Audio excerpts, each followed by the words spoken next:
ना वृंदावन आने जापाई हेला उठी अधिक समय लागू नाई आमे पुरी जीवा अच्छा पला गंगाया जड़े मुक्ति वाराणसी जड़े जड़े स्थले संतरी मुक्ति श्री प्रथम सुदर्शन सारे आज्ञा पालिया कुमार प्रश्न पचारि पुरी केते बेले तमे गलनी पैसा खर्च करी मु क्या पुरी जीवी काई मु किछि पाप करनी आशा कोन पुरी जे जाउची से पाप करथिवार पुरी जाउची कोन तो भाबु जाऊ आउ तो गुरु माइलो हां हां ए कोई से पाण गोडा पकेबो हां गारे पाटो भाई बसिले हां चंदी हर चौला चंदी हर देव अछंती हां सेई तो नंदा करे हां कोतो को बपियाइले हां सेई ठुके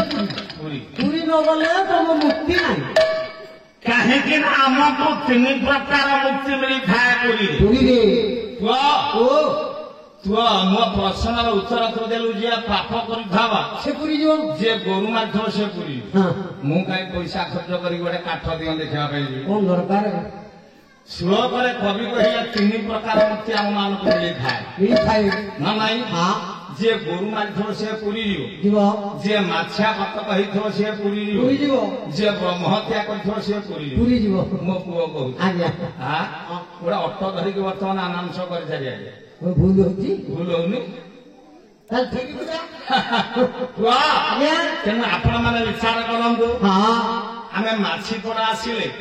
प्रथमे फूलचन तापर वस्त्र टिए दान हां वस्त्र दान अन्न दान जहाँ भाग्य रे थिबो अच्छा सेई व्यक्ति माने देई पारन सत कथा हमें को जन्म रे कि पाप करथला हम खाली भूली भूली के खाउछी किंतु आमे जते बडे पुरी रे जाई पाद दवा हमको प्रथमे सम्मान मिलिबो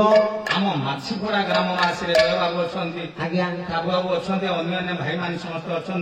गांडुआ देखा गांडुआबू आसिक से कड़े बेपार जाए आज्ञा तेणु आमको माछीपड़ा जमी सम्मान मिलूची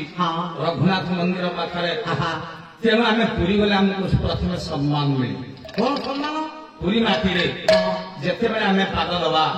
प्रथम समुद्र कूल को जीवा पानी थिबो 40 फुट भीतर समुद्र कूल रे बाली स्तूपर आमे जेते बेले ठिया हेई पड़िबा ठिया हबा ना नाही आपे आपे समुद्र जल मारी आसीबो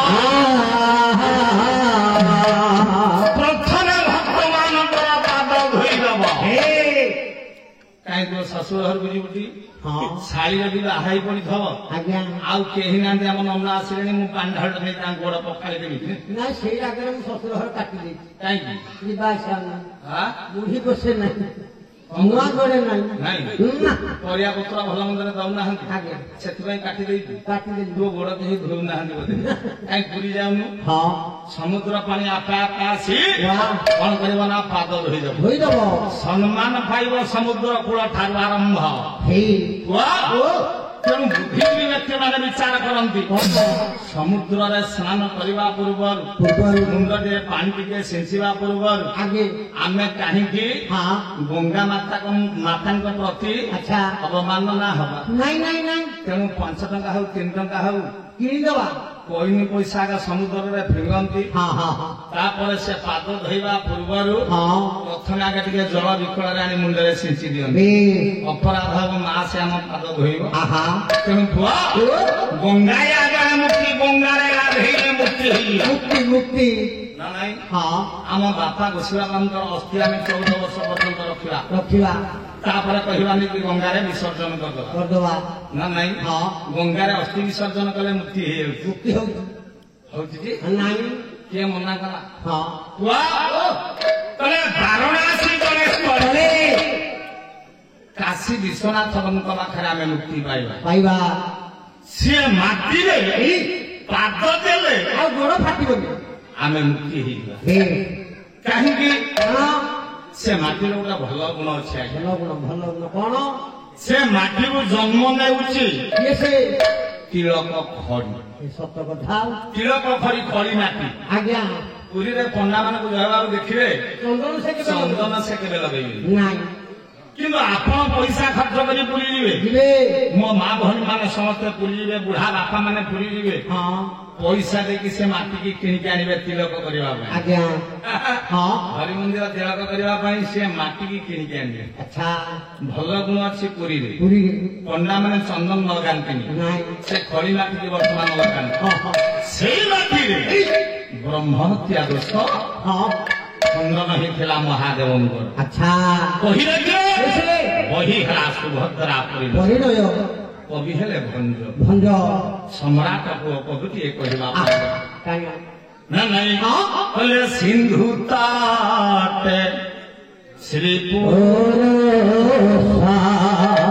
ତମ କ୍ଷେତ୍ର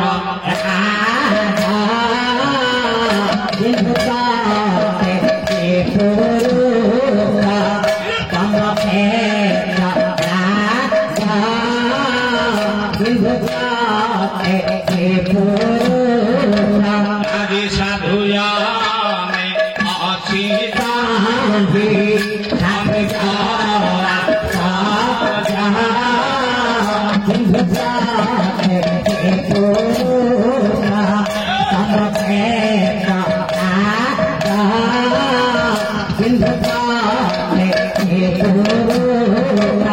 ଆଉ ସେ ଭୂମି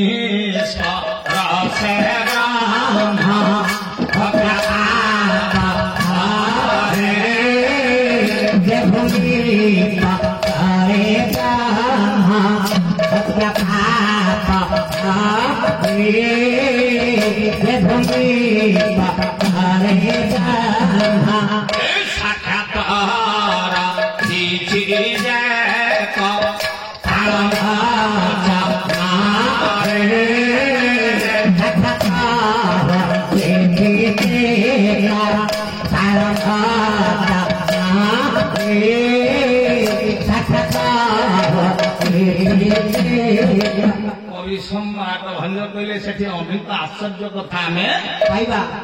ଦେଖିପାରିବା ହଁ ସେଠି ଅନେକ ମୁକ୍ତି ଆମେ ପାଇପାରିବା ନିଶ୍ଚୟ ଦିନେ ମହାଦେବ ହଁ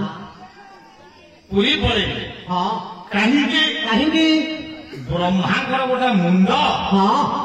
ଗୋଟେ ଚାପଡ଼ାରେ ଛିଣ୍ଡେଇଲେ ନା ନାଇଁ ମହାପାପ ତେଣୁ ଯେତେବେଳେ ବ୍ରହ୍ମହତ୍ୟା ଦୋଷ ଲାଗିଲା ଗୋଟେ ଯୁଗ ବିତିଗଲା 12 ବର୍ଷ ପରେ ମହାଦେବ ଚିନ୍ତା କଲେ ହେଲେ ମୁଁ ହେଉଛି ମହାଯୋଗୀ ମହା ଯୋଗାରୂଢ ପୁରୁଷ ପୁରୁଷ ତେଣୁ ମୁଁ ଯଦି ବ୍ରହ୍ମାଙ୍କର ମୁଣ୍ଡଟା ଛିଣ୍ଡେଇ ଦେଲି କେଡ଼େ ବଡ଼ ପାପ କଲି ସେ ହାତଟା ସେ ମୁଣ୍ଡଟା ତଳକୁ ନ ପଡି ମୋର ବାମ ହାତରେ ଲାଗିଗଲା ମୁଁ କଣ କରିବି କରିବି ପୁରୀ ପଳେଇବି କାହିଁକି କାରଣ ଏହାର କାରଣ ମହାଦେବ ବ୍ରହ୍ମାଙ୍କର ମୁଣ୍ଡଟା ଛିଣ୍ଡେଇବାର କାରଣ କଣ ଆପଣ ମାନେ ଦେଖନ୍ତୁ ଆଜ୍ଞା ଯେତେବେଳେ ସୃଷ୍ଟି ତ୍ରୟାର ହେଲା ହେଲା ବ୍ରହ୍ମାଣ୍ଡ ଭୂଗୋଳରେ ବଳରାମ ଦାସ କହିଲେ କଣ କହିଲେ ଏପଟେ ମଧ୍ୟ ଭରତ ଶାସ୍ତ୍ରରେ ଭରତ ମୁନି କହିଲେ କହିଲେ ଶୂନ୍ୟକାରମୟ ବ୍ରହ୍ମା ଅଙ୍ଗୁନି ଗାବି ସୁତଥା ଅଙ୍ଗୁନି ଆକାର ଭରତ ଆକାର ମୁଖୁ ବେଦ ଶ୍ରେଦ ସବିତା ବେଦୁଆତି ଶକ୍ତି ଜାତ ଏବଂ ଭରତ ଭାଷିତା আদি রূপ দেখি দেব তস্ত ধর্মিতা অক্ষেত জান ব্রহ্মকর ভেণ ক্ষেপিতা দুর্গা মাতা মুরাত ব্রহ্মা বিষ্ণু মহেশ্বর ত্রিদেব সৃষ্টিকর্তা ভরত মুনি ভাষিতা তেণু পুଅ ଯେତେବେଳେ 3 ଭାଗରେ ବିଭକ୍ତ ହେଇଗଲେ ଓଙ୍କାର ରୂପୀ ଭଗବାନ ବ୍ରହ୍ମା ବିଷ୍ଣୁ ମହେଶ୍ୱର ହେଉଛନ୍ତି ଆଜ୍ଞା ଜଣେ ଜଣେ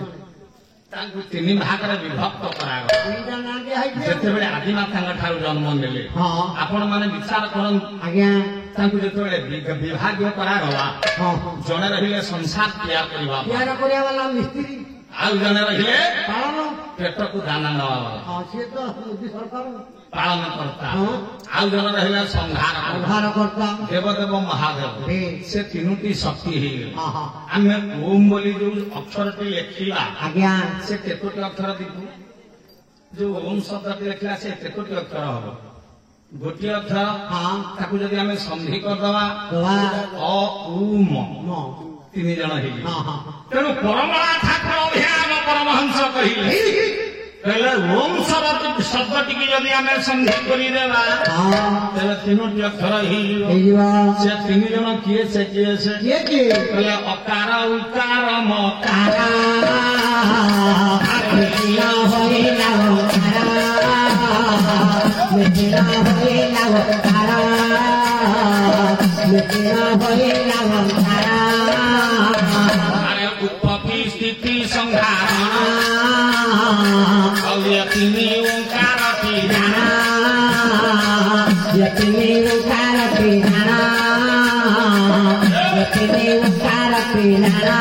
କହିଲେ ଔମ ଉତ୍ପତ୍ତି ସ୍ଥିତି ଆଉ ସଂହାର ମଣିଷ ମଲା ବେଳେ ସଂହାର କର୍ତ୍ତା ହେଲେ ମହାଦେବ ମହାଦେବ କୋଉଥିରେ ମାରୁଛନ୍ତି ଆମକୁ? ତ୍ରିଶୂଳରେ ତ୍ରିଶୂଳରେ ତ୍ରିଶୂଳରେ କେତେଟା କେନା? ତିନି ତିନିଟା କେନା ହଁ। ସେ ତିନି କେନିଆ ଆହା। ମଣିଷ ମଲା ବେଳେ ଫିକା ଭଗବାନଙ୍କର କୈବଲ୍ୟ ପାଉଥିବ ହଁ। ଖାଲି ମଠ ମଠ ବି ଚାହୁଁଥିବ ଆହା। କିଛି କହିପାରୁନଥିବ ନାଇଁ, ନାଇଁ। କଣ ଭାବୁଥିବ କଣ? ତା ମନେ ମନେ ହଁ। ଗୋଟେ ହେଙ୍କା ଆସିବ ଦିଟା ହେଙ୍କା ଆସିବ ତିନିଟା ହେଙ୍କା ଯେତେବେଳେ ଆସିବ ସେତେବେଳେ ତ ପ୍ରଜାପତି ହେ ହେଇଟି ବାପା ସେ ତିନୋଟି ହେଙ୍କାରେ ବର୍ତ୍ତମାନ ସେ ବିଦାୟ ନେଇ ଚାଲିଛି। ମହାଦେବଙ୍କର ତ୍ରିଶୂଳାଘାତ ଏଣେ ବାଜିବ। ବାପା ତେଣୁ ଯେତେବେଳେ ବିଭାଗ ହୋଇ ବଣ୍ଟା ଗଲା ନିରାକାରଙ୍କ ମୁଖରେ ଥିଲା ବେଦ ବେଦ ବ୍ରହ୍ମାଙ୍କ ପାଖରେ ବେଦ ନଥିଲା। ନା ଜୟବାବୁ ମୁଁ ଷୋଳକୋଟି ଗାଇଛି ନିରାକାର ମୁଖୁ ବେଦ ବେଦ ବେଦ ଥିଲା କେବଳ ନିରାକାର ବିଷ୍ଣୁଙ୍କ ପାଖରେ ହଁ ହଁ ହଁ ଶୂନ୍ୟ ବ୍ରହ୍ମରୁ ନିରା ବିଷ୍ଣୁ ଜନ୍ମ ହେଲେ ଆଜ୍ଞା ନିତା ବିଷ୍ଣୁଙ୍କର ଶୂନ୍ୟତରୁ ଜନ୍ମ ହେଲେ ନିରାକାର ବ୍ରହ୍ମ। କାଲି ମୋର ଭଉଣୀ ଯାଉଥିଲା ଗମ୍ଭାଡି ଖୋଲରୁ ଆସିଥିଲା କୀର୍ତ୍ତନ ଗାଇବା ପାଇଁ ହଁ ହଁ ତାକୁ କହିଲେ ଅଶୋକ ବାବୁ ଆହା। ଝିଅଟି ଆସିଥିଲା ଭଲ ଗାଉଛି ସଭା ଫିଟି ଅଛି ମୁଁ କହିଲି, ହଁ ଏଣିକି ତ ବର୍ତ୍ତମାନ ସମସ୍ତେ ଆଦର କରିବେ ଝିଅ ପିଲାମାନଙ୍କୁ ନାଇଁ ତେଣୁ କୁଆଡେ କହିବାର କଥା ଆରେ ତମ ପୁଅ ପିଲା ଗାୟକ ବର୍ଷ ଆମେ ଏମିତି ଝିଅ ପିଲା ସାଥିରେ ଯିବୁ ଆଁ? ଆମେ ତ ସେଥିପାଇଁ ତମକୁ ମୁଣ୍ଡରେ ମୁଣ୍ଡେଇଛୁ ନା କାହିଁକି ନା ପାଳିଆ ହଉଛନ୍ତି ପାଏ ଆମ ଠାରୁ ଉଚ୍ଚ ହଁ ସେ ବଡ ହେବାରୁ ତଳେ ବସୁଛନ୍ତି ତେଣୁ କୁଆଡେ ତେଣୁ ଏଇଠି ବିଚାର କରନ୍ତୁ ହେ ମୋର ପଣ୍ଡିତ ମଣ୍ଡଳୀ ଆପଣ ମାନେ ଚିନ୍ତା କରିବେ ଯେତେବେଳେ ନିରାକାରଙ୍କ ମୁଖରେ ରହିଲା ବେଦ ନିରାକାର ବିଚାର କଲେ ବେଦକୁ ମୁଁ ରଖିକି ଲାଭ ପାଇବି କଣ? ବେଦବଳ ହେଉଛନ୍ତି କେବଳ ବ୍ରହ୍ମା ବ୍ରହ୍ମାଙ୍କର ଥିଲା ଚାରିଟା ମୁଣ୍ଡ ତେଣୁ ବ୍ରହ୍ମ ଜ୍ଞାନଟା ଦେଇଦେଲେ ମହାଦେବଙ୍କୁ ବେଦ ଜ୍ଞାନ ନିରାକାର ଦେଲେ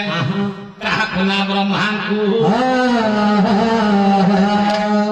ବ୍ରହ୍ମାଙ୍କର ଆଗରୁ ପାଞ୍ଚଟା ମୁଣ୍ଡ ନଥିଲା ନାଇଁ ଗୋଟେ ଲୋନ ବ୍ରହ୍ମାଙ୍କର ଚାରିଟା ମୁଣ୍ଡ ଥିଲା ଆଉ ଗୋଟେ ଲୋନ ରାଇଛି ସେ କେମିତି ଲୋନରେ ଆସି ହଁ ମହାଦେବ କାହିଁକି ତାଙ୍କର ମୁଣ୍ଡଟାକୁ ଛିଣ୍ଡେଇଲେ କାହିଁକି ଆଜି ଗୋଟେ ଯୁଗ ପର୍ଯ୍ୟନ୍ତ ବାମ ହସ୍ତରେ ବ୍ରହ୍ମାଙ୍କର ମୁଣ୍ଡଟା ଲାଗିକି ଅଛି ଲାଗିଲା ଲାଗିଲା ଆମେ ପୁରୀ ଗଲେ ଆମକୁ ତିନି ପ୍ରକାର ମୁକ୍ତି ମିଳିବ ଷୋଳକଟି ପ୍ରଥମେ ମୁଁ ଗାଇଛି ଆହା ତେଣୁ ମହାଦେବ ଚିନ୍ତା କଲେ ଆଜ୍ଞା ମୁଁ ସିନା ବ୍ରହ୍ମଜ୍ଞାନୀ ଚେଷ୍ଟା କର ମୋ ପୁଅ ଗଣେଶ ସିନା ଜ୍ଞାନ ନିର୍ବାଣ ପରମ ବ୍ରହ୍ମ ତେଣୁ ଇଏ ବେଦ ଜ୍ଞାନ ମୁଁ କୋଉଠୁ ଶୁଣିବି ଶୁଣିବି ମୁଁ ଯଦି ବ୍ରହ୍ମାଙ୍କ ପାଖକୁ ଯିବି ବାଃ। ତେବେ ମତେ ସେ ବେଦ ଜ୍ଞାନ ଶୁଣାଇ ଦେବେ ବେଦର ଅନ୍ୟ ନାମ ହେଲା ଶ୍ରୁତି ଆପଣ ମାନେ ବିଚାର କରନ୍ତୁ ବାଃ। ଦିନେ ମହାଦେବ ଯାଇ ପହଞ୍ଚିଲେ ହଁ ତେଣୁ ବ୍ରହ୍ମାଙ୍କ ପାଖରେ କରପତ୍ର ଯୋଡ଼ିଦେଲେ ଆହା। କହିଲେ ହେ ବ୍ରହ୍ମଦେବ ବ୍ରହ୍ମଦେବ ସିଏ ବ୍ରହ୍ମଜ୍ଞାନ ସିନା ମୋ ପାଖରେ ରହିଲା ହଁ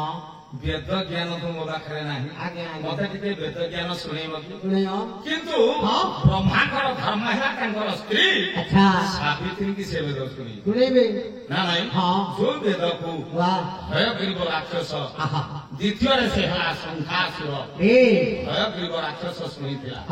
ବ୍ରହ୍ମା ମତେ ମାରେ ବୋଲି ବିକଳରେ ସମୁଦ୍ରରେ ବସିଗଲା ଗଲା ପାଣି ଭିତରେ ରହିଲେ ଇଏ ତ ହେଉଛନ୍ତି ଦେହ ଧାରଣ କରିଛନ୍ତି ଆଉ ଇଏ ପାଣି ଭିତରକୁ ଯାଇପାରିବେ ନା ମତେ ମାରିପାରିବେ ଏଇ କଳ୍ପନାରେ ଇଏ ହୟଗ୍ରୀବ ରାକ୍ଷସ ରୂପ ପରିବର୍ତ୍ତନ କରି ଶଙ୍ଖ ରୂପରେ ପାଣି ଭିତରେ ବସିଗଲା ବ୍ରହ୍ମା ତାଙ୍କ ନାଁ ଦେଇଦେଲେ ଶଙ୍ଖାସୁର ତେଣୁ ଜୟ ବାବୁ ବିଚାର କରନ୍ତୁ ତେଣୁ ବ୍ରହ୍ମାଙ୍କୁ ଯେତେବେଳେ ବେଦ ଶୁଣିବା ପାଇଁ ମହାଦେବ କହିଲେ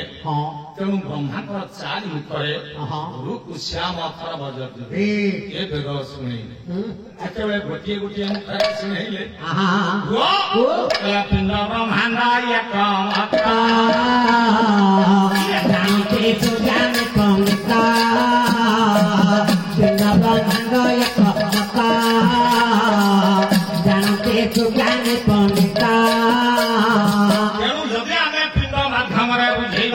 ମୁଖରେ ଗୋଟିଏ ବେଦରେ ମହାଦେବଙ୍କୁ ବ୍ରହ୍ମା ଶୁଣି କେମିତି ବାପା ସେ ବେଦ କଥା ଛାଡ଼ିବା ଆମ ପାଖରେ ଯୋଉ ବେଦ ଅଛି ଟିକେ ଦେଖ କହିଲେ ଆରେ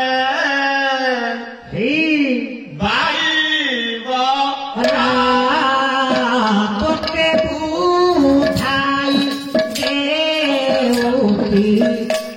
বেটা ভাড়া আরে বাইবারা তোকে বুঝাই বেটা ভাড়া আরে বাইবারা আরে রসনা হেউছি বেটা যাউছি না তোতে বাবু বেটা রতনা হেউছি রুতু বেটা যাউছি না তোতে বাবু বেটা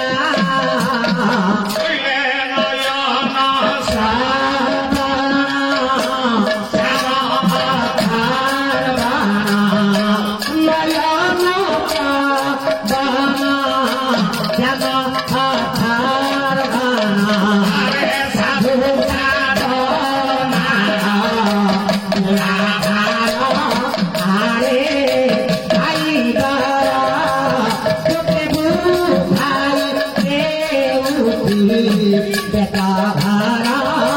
আরে যাইবারা আরে চারি বেদ ভেদ নিকাতারে ইয়ে শিশু বেদ ওবে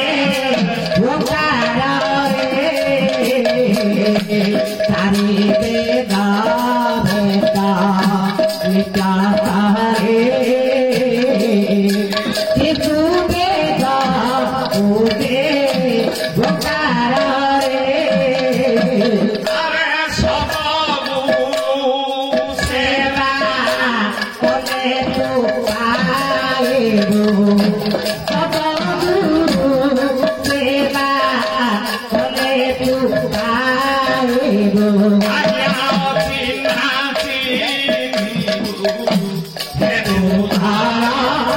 আরে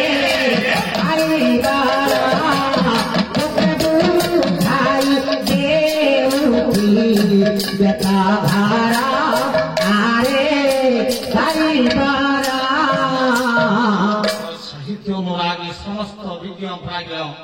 পণ্ডিত ମାନଙ୍କର ନିକଟରେ ମୁଁ କରପତ୍ର ଯୋଡ଼ି ଶିର କମଳ ଅର୍ପଣ କରି ନଇଁ ଦେଉଛି କାହିଁକି ନା କାରଣ ଯେତେବେଳେ ମହାଦେବଙ୍କ କଥାରେ ବ୍ରହ୍ମା ଚାରିଟା ଯାକ ମୁଖରେ ଚାରୋଟି ବେଦ ଶୁଣେଇ ଦେଲେ ମହାଦେବଙ୍କ ମନରେ ଟିକେ ସନ୍ଦେହ ରହିଲା ହେଲେ ହେ ବେଦବର କୁହ ହେ ବେଦବତୀ ଆଉ ତ ଆଉ ଗୋଟିଏ ବେଦ କାହିଁକି ଲୁଚେଇଲେ କାହିଁକି ମତେ ଟିକେ ସେ ଶିଶୁ ବେଦ କଥା କହିଦିଅ ହଁ ଯେଉଁ ବ୍ରହ୍ମାଦେବ ବିଚାର କଲେ ବ୍ରହ୍ମା ବିଚାର କଲେ ସୃଷ୍ଟି କରତା ହେଲା ମହାଦେବ ହେଉଛନ୍ତି ମହାଜ୍ଞାନୀ ମୁଁ ୟାଙ୍କୁ ଭୁଲେଇଲେ ଚଳିବନି ନା ନା ଯେ ଚାରିଟା ଯାକ ମୁଖରେ ରୁକୁ ଶ୍ୟାମ ଯଦୁ ତରବ ଚାରିଟା ବେଦ କହିଲାନି କହିଲି ଆଉ ଗୋଟେ ମୁଖ ମୁଁ କୋଉଠୁ ଆଣିବି ଆଣିବି ଯେ ଶିଶୁ ବେଦ ମହାଦେବଙ୍କୁ ଶୁଣେଇବି ତେଣୁ ବ୍ରହ୍ମା ସୃଷ୍ଟିକର୍ତ୍ତା ଯିଏ ନିଜେ ଆଉ ଗୋଟିଏ ସ୍ୱତନ୍ତ୍ର ମୁଣ୍ଡକୁ ସୃଷ୍ଟି କରିଦେଲେ ମହାଦେବ ଦେଖିଲେ କହିଲେ ମୋ ପାଖରେ ମାୟା କରୁଛ ଜାଣିଛନ୍ତି କି କିଏ ମୁଁ ଜାଣିଛନ୍ତି ଥିଲେ ବା ହାତ ଦେଖିଲେ ଗୁଡା ଛିଣ୍ଡିଗଲା ସେଇ ମୁଣ୍ଡଟା ଲାଗିଲା ମହାଦେବଙ୍କ ହାତରେ ଗୋଟେ ଯୁଗ ବିତିଗଲା